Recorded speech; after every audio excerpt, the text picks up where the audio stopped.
Before we talk about the new banner, I want to focus on the upcoming banner schedule because it's bad if you like having orbs. First off, it was revealed that January's seasonal banner is being moved to the first half of the month. That means 3 seasonal banners in a row: winter, New Year's, and then whatever is in January. New Year's banner is not the January seasonal, it's an extra one inserted in. The reason for this change is that it's highly likely the new Heroes banner in the second half of January will be for Fire Emblem Engage. If you do things like when 3 houses release, then it's very possible we'll also get a new Heroes banner in February as well.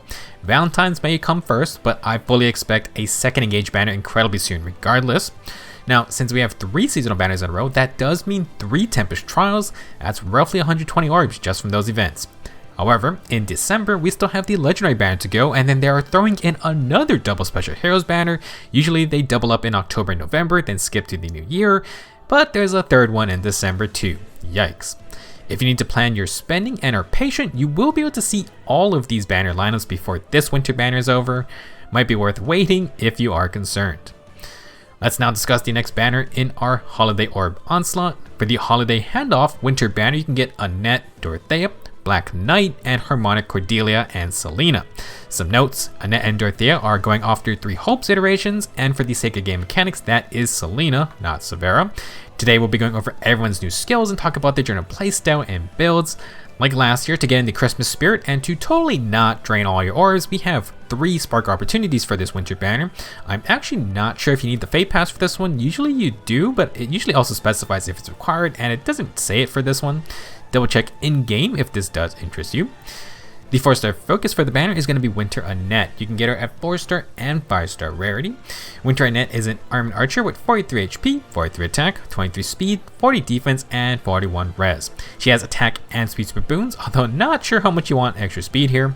We don't have a ton of armored archers, but with her stat spread, Winter Annette is basically the next Valentine's Fae, dropping speed to try and min-max defense and res and attack.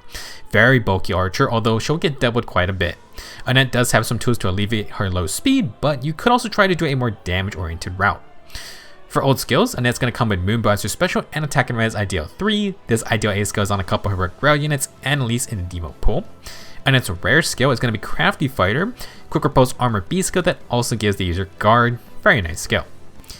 For inheritable weapon, Annette has the Peppy Bow Plus, 12 my bow that inflicts -5 attack and defense demos and prevents a follow-up attack if you have more than 25% HP. Very easy to use defensive bow, and you get protection against physical and magical damage. There are some other defensive bows, but most of them grant only bonus defense. Attack debuffs are just generally better. In terms of debuffing potential, weapons like the Pledgian or Spendthrift bow have higher effects, but the activation condition for Peppy Bow is so simple. Basically, just don't be near dead. Fall prevention is also very nice. You can use it on the player face to not get doubled, which is good for a slow unit like Annette, but her speed is so low that most Quick Repose users will still outspeed her and double anyway. Overall though, not a bad weapon if you just don't want to meet any strict conditions. It kinda just works. For her base kit, Annette puts together a super simple enemy phase build. You get Quick Repose, you deny follow-up attacks, you get guard in case the enemy does double, and you got attack and defense debuffs. Attack and res Ideal 3 is not the greatest option unless you can keep Annette buffed up. You can do that with allies, and you could also just go for the tier 4. With her balanced defense and res, you are free to stack more defense and res, or both, up to you, and the stat refine can be either or as well. Not the most advanced kit, but you could use this in a far save build. You can then just stack more stats in the Sacred Seal slot with Bond or Form skills. Something to consider is the new Special Fighter 4. Annette can't run Steady Breath skill, so this gets around that, and if you can proc a special, then you're going to get a noontime effect to heal back up. Unfortunately, this also means you may need the Quick Repose Sacred Seal, but we recently had the Wyvern or the Ninja Wyvern banner with dual phase brave weapons. If you got Ninja Heath, his Wyvern Yumi Plus grants +5 defense and res for more bulk, and you're going to get dual phase brave attacks. With Special Fighter, if you tank a hit, Annette can instantly proc Glaciers or Ignis on her second brave hit. You can get a budget dual Marth build going. You won't have Vantage, but you could heal back a little HP. Annette is also just way sturdier than Marth. There are some other bows Annette could use from her fellow classmates. Winter Felix has the Reindeer Bow, which has guard built in, and Winter Ignatz has the Tannin Bow, which has attack and defense unity. Both of those are not bad for taking hits. If you have the Dancer Quan Ephemericon manual, then Courtly Bow provides damage reduction. Annette is going to get doubled a lot, and you could also just get attack and defense bond 4 at the same time. There was also the Halloween Deginsi Ephemera if you want Slick Fighter, and Sturdy Stance 3. Not bad. You could utilize these with Close Counter if you just want to have some fun. Now, since we mentioned Valentine's Fae, you could dig up the old Bold Fighter Armor March builds. However, Yumi could be pretty good with that setup since you also were going to retain some enemy phase power. Lastly, kinda awkward, but we do have to continue mentioning arcane weapon possibilities. Peppy Bow ain't bad, but again, there is no sign regular inheritable weapons are going to even come close to these arcane options. As an example, if the arcane bow has a slaying effect, that makes Deadeye a lot easier to use. If it has a free follow-up, you don't necessarily need any of these quick riposte skills. Special Fighter 4 might be very good for Annette, but we just don't know at the moment. The worst part is that I don't know if engaged banners will have rearmed heroes. We may not see a new arcane weapon for quite a while. They could just shoehorn them in like with Gong Loot, but it's a bit weird for characters from a brand new game. Anyway, Winter Annette could be a very fun unit if you like super tanky ranged armor units. If you invest in her, be on the lookout for that arcane bow and future tier 4 armor B skills. Next up is Winter Dorothea. Her third seasonal form. Her base version is going to be busted because the devs clearly believe Dorothea has that banner star power. For this ult, Dorothea is a red mage cavalier and she's still a dancer. 3 movement dancers are fantastic. For stats, she has 36 HP, 41 attack, 41 speed, 16 defense, and 25 resistance. She has a speed super boon if you want it. Dorothea is min-maxed for damage at the cost of any and all defenses. Mage Cav Dancer I believe has the absolute worst BST potential, so at least Dorothea puts those points where they count. She really does not want to take a hit. For ult skills, Dorothea has Sing to refresh her allies. She then has Speed as Far Trace and Infantry Speed Tactic. Basically the same as regular Speed Tactic 3, but infantry allies do get no follow-up as a status. Honestly, without even looking at her weapon, Winter Dorothea is amazing. You really only need a single copy because she's ready to go out of the box. 3 movement Kanto Dancer is hilariously strong. For her weapon, Dorothea has the 7-fold gifts. This tome has 14 might, grants plus 3 flat speed, and if Dorothea has more than 25% HP, she gets plus 6 attack speed during combat. If she dances an ally, that ally gets full plus 6 field buffs to all stats and a free follow-up status when initiating. Basically, Winter Dorothea is just like Harmonic Cordelia Azura. She gives out full buffs, and instead of bonus movement, you're going to get a free follow-up attack. It only works for player phase moves, but it's never a bad status to have. It can benefit slow and fast units. Combine this weapon with her base kit, and you already have a very solid support unit. Like Harmonic Azura, Dorothea really doesn't want to get into a fight, but she has some good damage output if needed. She can't really tank a counter unless it's very weak. The main purpose is obviously for her to be a dancer, and out of the box she already got a great kit. 3 movement to get around, Far Trace to provide counter to retreat, Infantry Speed Tactic is fine, but you can be replaced. It's a rare skill though, so it's pretty good to have as an option if you do have infantry allies. You could add on another tactic buff since Dorothea only buffs a singular unit with her dance. Feel free to run any other spur or drive buffs as well, as those are going to stack with the field buffs. For a skill, you can go with any damage boosting skill, but budget options are fine if you just want to use Dorothea's support capabilities, Fury, Death Blow, Tag and Speed Push. If you don't need Far Trace, then you can always run Wings of Mercy, and the tier 3 dual chills are a bit stronger if you can get your hands on them. There are the Dancer cantrip debuffs available as well. Generally speaking, there isn't really anything Dorothea must have. Unique weapon and 3 movement as a dancer is plenty strong. If you do not have a Kanto Dancer, I would recommend trying to get one like Dorothea or Harmonic Azura. It's incredibly useful and fun. Since it just came out, if you don't really need field buffs or that follow-up status, then maybe give Dorothea the Arcane Eclipse. She can't run Special Spiral, but this tome lets her pre-charge a 2 cooldown special instantly. Add Quick Impulse, you could have a Luna ready, and if she doesn't get touched, then you have a follow-up attack to cancel out Wary Fighter effects. Maybe you could do a Wind or Water Sweep build to be annoying. Overall, solid dancer in unit, not super OP because we already have Atari Azura, but great out of the box. Our third unit for today is Winter Black Knight. He finally got a proper ult, which means my orb saving plans are even more ruined. BK is having his way and will be an X army unit this time. He has 43 HP, 44 attack, 44 speed, 35 defense, and 30 res. Stupidly fast army unit, and he has a speed super boon as well. Honestly, kinda just being accurate to how absolutely scary the Black Knight is in his games. He is not slow, and he hits incredibly hard. He won't be the tankiest armor ever, but BK does have some defensive measures this time. If you can't kill him quickly, you are in deep trouble. The reason is that Black Knight once again comes with his unique Black Luna special. Eclipse is so OP they didn't even change it after 4 or 5 years. To be honest, I was expecting either Black Luna or Warp Powder to get an upgrade, but neither happened. Maybe that's for the best though. For this ult, Winter Altina took Alondite back, so to regain Distant Counter, Black Knight has Distant Dart. Dual Ike is the other holder of the skill. Last, cause it's 2022, BK has defense res far save, not very surprising, but he may not be the best far saver. You may want to swap to near save instead, cause Dual Chrom, Legendary Veronica, etc. are very scary red threats. The Elondite replacement for Black Knight is the Solemn Axe. 16 might accelerate specials and plus 5 to all stats when above 25% HP, pretty standard stuff. Now if Black Knight has more than 25% HP health and uses an offensive special, he gets more effects based on the foe's HP at the start of combat. If it's higher than 20%, he gains 40% damage reduction for one hit. Above 40%, he reduces the foe's attack and speed by 25% of the foe's attack and speed stat, -8, max of -10 attack and speed debuffs. Last, if the foe is above 60% HP, BK gets full no follow-up effects. Good lord. The Black Knight has seen what can happen to distant counter weapon refines, so he's not taking any chances. Solemn Axe is incredible. It basically has Savvy Fighter built into it, plus you can get some massive attack and speed debuffs. If the foe has 7-2 flat attack, 25% of that is 18, 18 minus 8 is 10, that's going to get you the max -10 attack and speed. If the foe has a more conservative 60 flat attack, that is still a rather high -7 attack and speed. Not only is this dude one of the fastest units in the game, but he gets +5 speed and can tack on a sizable speed debuff. Have fun trying to outspeed him. Also, he gets bulkier as well thanks to the attack debuffs and 40% DR.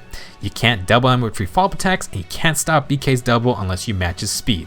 The only major condition besides a somewhat healthy foe is that BK has to run an offensive special. The devs clearly know about the stupidity of Hardy Fighter and said you're not going to be able to do that with this guy. That's fine though because he has Black Luna. Now while Solemn Axe brings Black Luna on 2 cooldown, to fully charge it up, BK brings in Special Fighter 4. First tier 4 armor B skill, oh dear. At start of combat, if he has more than 40% HP, gain Breath type cooldown, inflict guard on the enemy, reduce deep wounds' anti-healing by 50%, and if you trigger a damage special, you heal for 30% of your damage dealt. Special Fighter 4 has an easier HP condition and still has its crazy cooldown reduction and guard effects. Added on is that Brave Claws Refine that partially counters deep wounds. The wording is not that great because technically Fatal Smoke itself also blocks healing, and this soft counter does work against Fatal Smoke too.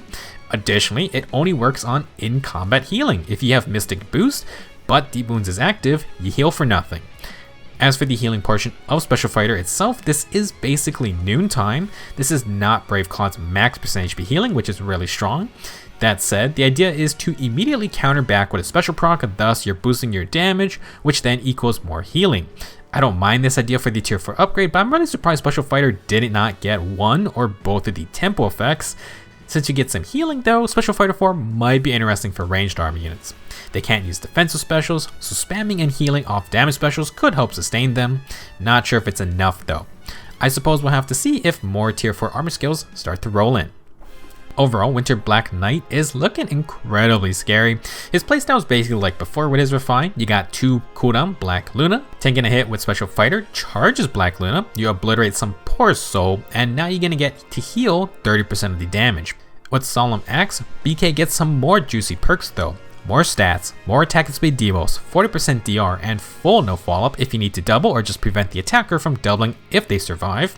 Basically, while one-shotting with Black Luna is possible and fun, the Black Knight has ways to finish off the kill with a second hit. You got distant counter and far save to do this against ranged threats, but like I said earlier, far saving might be iffy. Dual Chrom can charge Deadeye plus has armor effectiveness. The recent Legendary Veronica can double if she outspeeds or just not get hit back regardless, plus her own special pierces DR2. We also literally just got a souped up red arcane tome that encourages one-shotting with Special Spiral 4, and that also negates damage reduction. BK might be able to stop Veronica with speed, but I don't know about Dual Chrom and Rearmed Ophelia type units. 40% damage reduction can't save him there, and without bonus defense and res, the attack debuffs might not be enough. If you were to go for near safe builds, you can drop Distant Dart for more stats, attack and speed Unity, Bond 4, maybe ideal for. You could stack more defense if you want.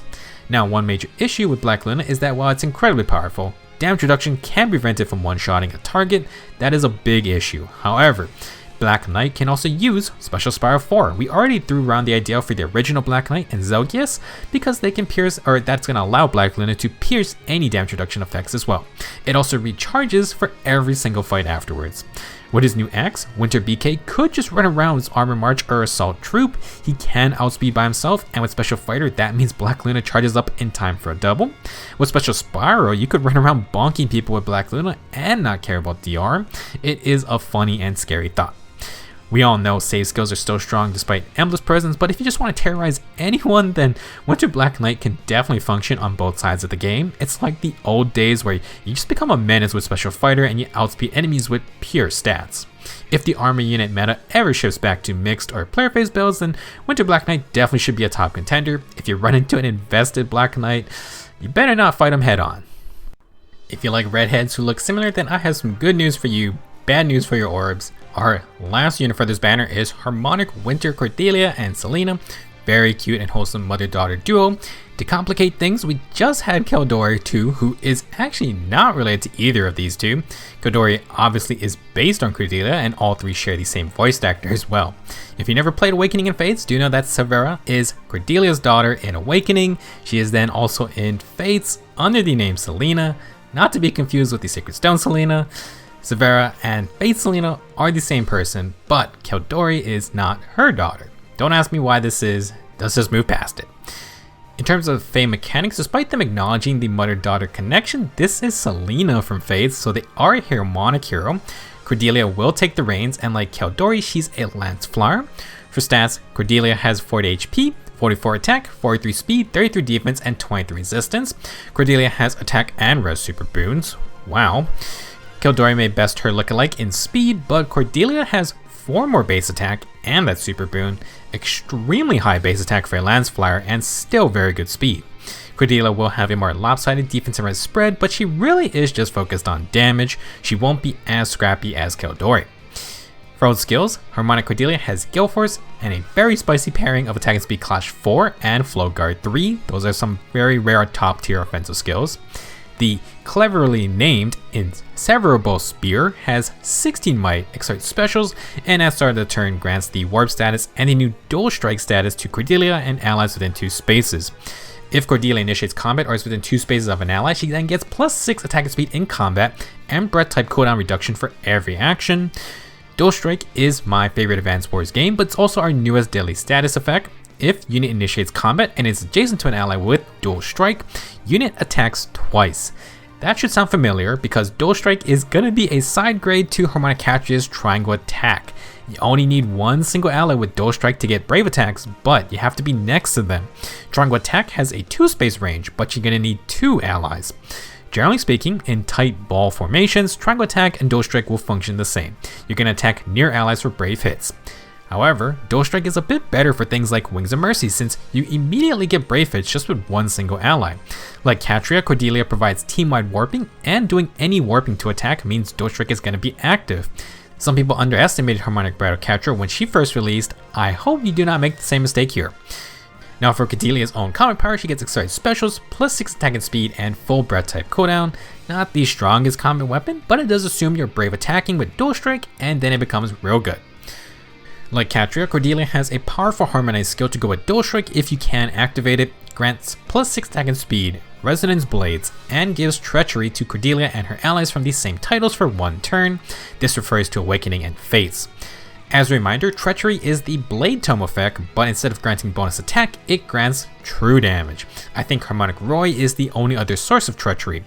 Similar to Roy, instead of defense and res buffs and resonance shields, Cordelia is going to go full offense. +6 attack and speed equates to 12 true damage thanks to Treachery. You then get brave hits with Dual Strike, and that becomes 24 true damage just from Treachery. If you were to get full +6 buffs, then that's 24 true damage per hit. Dual Strike brings that up to 48 true damage. That is very gross, and then you can imagine a quad attack close to 100 true damage total. You know that free dual ninja corn we got? Well, she already has brave attacks, so you just use Treachery for even more damage. For non-brave hitters, Dual Strike's gonna be your friend, but even a single hit with fully buffed up Treachery is still a lot of damage. It's a very strong harmonized skill. For their new inheritable skill, Cordelia does bring defense res hold, -4 defense and res on foes within 3 spaces during combat. This is the 3 space upgrade to the Rain C skill, but the debuff stays the same. For personal combat, there's no difference, but you got more range to support allies. Harmonic Cordelia doesn't have any adaptive damage effects, so this isn't the best go for her own damage output. However, you're going to boost damage for any type of ally. Technically, it can affect defense res comparing skills too, like on Brave Dimitri or Dragon Wall. In general, if you want an all-around fighter as a lance flyer, then Dorothea fits that role better. Harmonic Cordelia, meanwhile, is all about offense, and she shares that benefits with her whole team. Warping and brave attacks are deadly and, like Harmonic Catria, should be respected. For Cordelia, she's made to run Gale Force. Ideally, you warp in, you activate Dual Strike, and you 2 hits, or with Breath type cooldown, will charge accelerated Gale Force. Attack and speed clash does work with warping, so you neutralize attack and speed deals as well. Flow Guard can let Cordelia quad if needed, but she may still charge enemy specials if they run something like Steady Breath. The guard effect may not be enough since you're going to be giving the enemy 2 charges. Regardless, assuming Cordelia gets the KO, you proc Gale Force, then you move again. That can later attack another target, maybe warp again, or just let an ally warp to her. Flow Guard might be better on the second engagement if you don't have Dual Strike. You can keep her entire base kit, but maybe you want to fit in some other fun effects like Near Trace Kanto. Cordelia does not have any defensive perks, so you might want to fit in some defense boosters. Otherwise, full attack and speed stacking is fine. Her res is pretty low as well, so you need to be careful if you are not attacking with the Dual Strike active. In regards to Gale Force, Dual Strike seems prime for Team Gale Force and her Wings of Mercy strategies. Imagine Harmonic Summer Edelgard doing her thing. She takes out a guy, takes out a second guy, maybe kills a third guy with her own Gale Force. If you run Fury or Recoil skills on her, then other Dual Strike members, then Wings of Mercy in and immediately get brave attacks. You also have Cordelia's Harmonized skill for extra damage, although that only works for certain units. For non-Gale Force usage, Cordelia can immediately proc 3 cooldown specials like Luna or Draconic Aura if you brave attack. You can also run Desperation to quad, but you're going to need to get low and you won't have Flow Guard. Overall, very interesting unit. We already seen what team-wide warping and brave attacks can do. Cordelia herself is fine, but it's Dual Strike that is the real threat here. Let me know your thoughts on this year's Winter Banner. First tier 4 armor skill is a little concerning, but I think Special Fighter 4 could have been crazier. We also got another Harmonic Catria type unit, but Dual Strike isn't outright always better than Triangle Attack. Still very scary though. Personally, I just spent most of my orbs to get Rearmed Ophelia, Legendary Veronica, and Emblem, but I cannot just ignore a Black Knight ult. Luckily, to help recoup some orbs, we have the next Tempest Trials up. Bruno is back from the dead, will be our first free armored mage. We'll talk about what he can do next. Thank you for watching, good luck getting any of these winter units, and plan carefully if you're short on orbs. We have a lot of juicy banners coming up. See you in the next video.